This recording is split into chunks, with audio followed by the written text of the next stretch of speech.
Ms. Thanaletchimi.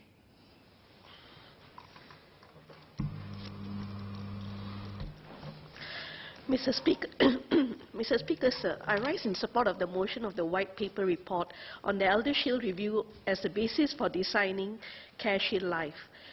Singaporeans will need peace of mind to be certain that their healthcare needs are taken care of, especially their long-term care needs as people live longer. Healthcare for the elderly has been a main worry not only to the elderly, but also to the young, as they shoulder the burden of care for their loved ones in their old age, when their parents require long-term care. With smaller family size and low fertility rate, the issue of elder care has become increasingly pertinent. Who cares for my old age? Is it the state, the family, or the individual? It is indeed a collective effort of everyone if we truly call ourselves to be an inclusive nation. We must partake in our social responsibility, be it in the form of insurance or risk pooling.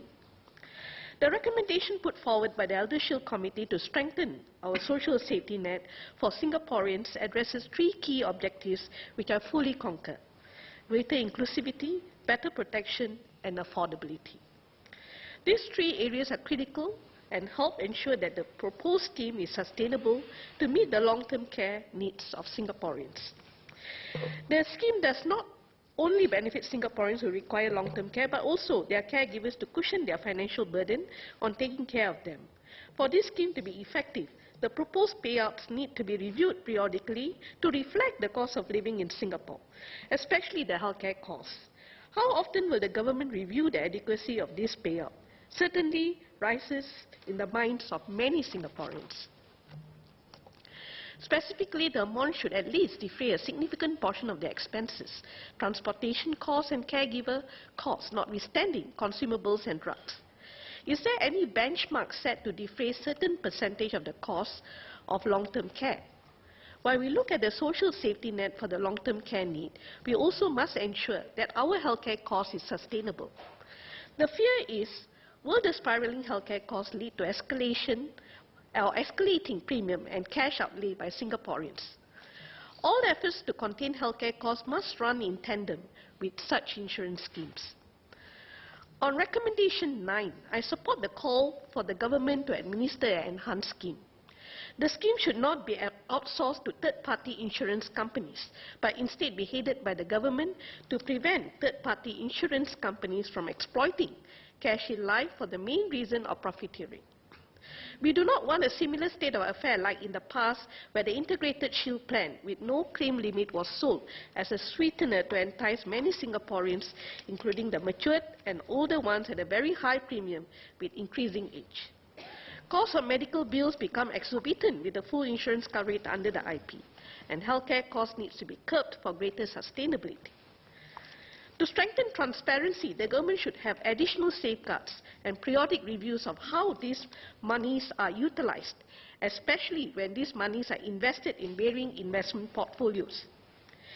If CPF board were to administer the scheme in addition to the other schemes, that is Medishield Life, CPF Life, and etc., will there be additional safeguards and constant reviews of how these monies are used, especially when we recognize the fact that any investments have potential risk to it?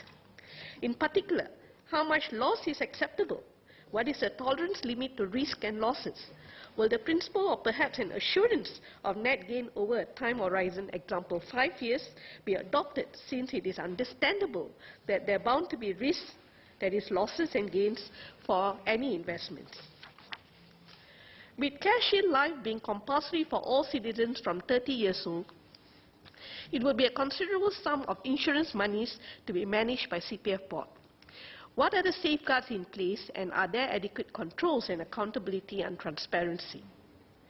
It is also equally important to invest in public education and awareness, since the enhanced scheme is new and relatively complex. It should be communicated in simple terms to the layperson. This is particularly relevant to the millennial, since there was no option given for them to opt out of this scheme. So accountability and effective communication of the policy will lead to better appreciation of the scheme and help ease unhappiness from the lack of choice. On the technicalities of CareShield Life, I wish to seek some clarifications. According to page 63 of the white paper on ESRC report, it states that the impact of cognitive impairments on functional ability should be explicitly considered in the disability assessment framework for claims. How will mental health issues and cognitive impairments be factored into disability assessments for CareShield Life? Mental health issues and cognitive impairments in older Singaporeans do affect their ability to perform activities of daily living, and are significant issues that will be faced by the growing segment of our aging population. The assessment should ideally be at no cost at all. While the gender-differentiated CareShield Life premiums reflect the differences in risk between men and women, we should also acknowledge and consider the economic disparities stemming from the gender wage gap. Could the government look into either reducing the difference in premiums or provide greater financial support so that women are not doubly penalized in having to pay for higher premiums, especially for those with lower income? Moreover, gender wage gap of 19 to 40% in some industries do persist for various reasons, and this makes women more financially vulnerable if they do not have enough for their retirement and also their healthcare needs and payment of premium. I support the committee's call for the government to review the existing schemes and subsidies to assist Singaporeans who are already severely disabled in the existing cohorts, since they will be excluded from CareShield Life.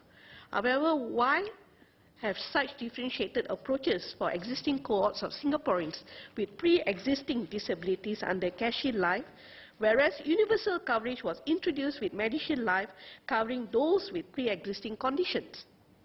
How will the government be offering additional protection to cover people with pre-existing disabilities but are excluded from CareShield Life? What kind of additional coverage is being considered besides a long-term care fund such as Elder Fund and withdrawal of cash from Medisave? Can the government review and consider for a second wave of Pioneer Generation package for those who missed out on the last wave? Healthcare needs are major concerns of our older citizens. We need to look after their needs adequately. We also need to start educating Singaporeans to sign up for lasting power of attorney to undertake decisions on behalf of them. All things must run in tandem to ensure an affordable, accessible and holistic healthcare for Singaporeans. Thank you, sir.